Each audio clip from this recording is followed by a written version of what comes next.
Hey everyone, I'm Case Aiken, and for today's Superman Analog, we obviously are going back to Robert Kirkman's Invincible universe, specifically back to Capes, to talk about the Meteor Twins. While not in the upper echelon of Image's heavy hitters, they could certainly pack a wallop, as long as they were within 30 feet of each other. It's an interesting twist, and way similar to an idea I had in high school, allowing a natural way to elevate the stakes in a conflict. The fact that the two fucking hated each other was also a fun touch. You see, Ed and Marshall were high school rivals, who were caught in the same accident. A meteor hit them, like you can guess, and thus they became linked. Now, because deep down, they both were, in fact, heroes, they learned to put up with each other for the greater good. But they never stopped bickering. It's a great hook for a story, maybe even a pilot, which we sadly didn't have much time to live with. Because in the first arc, while fighting a mind-controlled super Nazi cyborg because comics, Ed was separated from Marshall, and thus things went about how you'd expect. And here's where I should note that Capes is a solid example of the characteristic Kirkman lighthearted, cartoony style juxtaposed with extreme graphic violence. Anyway, the second arc follows up showing Marshall dealing with the loss of both his powers and his lifelong companion and frenemy.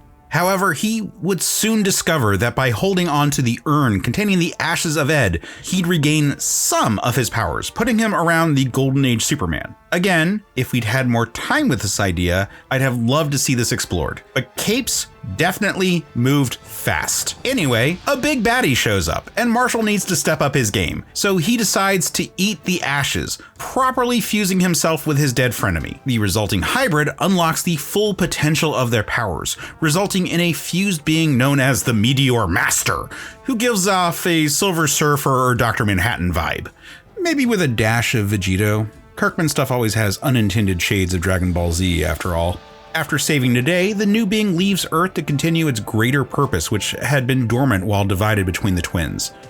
I don't think it pops up again, even in the massively cosmic final third of the Invincible series, which is too bad. I would have liked to know more. The twins have a pretty basic Superman-style outfit, with the nice touch of the inverted color schemes. The Master form was simple but had cool coloring to make it visually dynamic. Nothing too complex, but both iterations got their story across. I'll end today by pointing out that the trade for Capes is both available in print and digital. Many of the characters introduced in it have larger roles to play in later connected books, and presumably will have those roles to play in the show. And the comic is good. I mean, it's raw both in art and writing, but there's tons of promise for what was to come. You should check it out. Meanwhile, next time, we'll be here talking about the character that I've teased long enough when we talk about Omni-Man. But until then, stay super, man.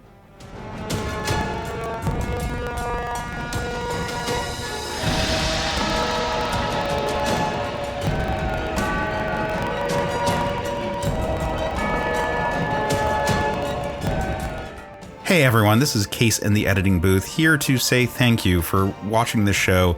I really appreciate it. And also to let you know that I finally have bit the bullet. This is the last episode that I will be doing as the sole editor on this show. I am bringing in my friend Alan Kistler, who has been the editor for the Clips series for both the Men of Steel and another past podcast, to come on board and help with the editing process, because I've just been buried both because of work and because of I'm a new dad. So I appreciate you all. And you know, it's a weird feeling because up until this point, this show has always been solely my baby, but I intend to continue having a thumbprint on the editing process. I'm just not going to be doing the majority of the process. I'll be doing the final pass on it. But look, I just want to thank you for watching, and I promise you that the quality of the show is only going to go up and up as a result, and frankly will be able to come out more than once a month, which is sort of what I've been at in the last year since my daughter was born. So thank you all, and we'll be back with a much more regular production cycle pretty soon. So thanks, and until next time, just have a great week.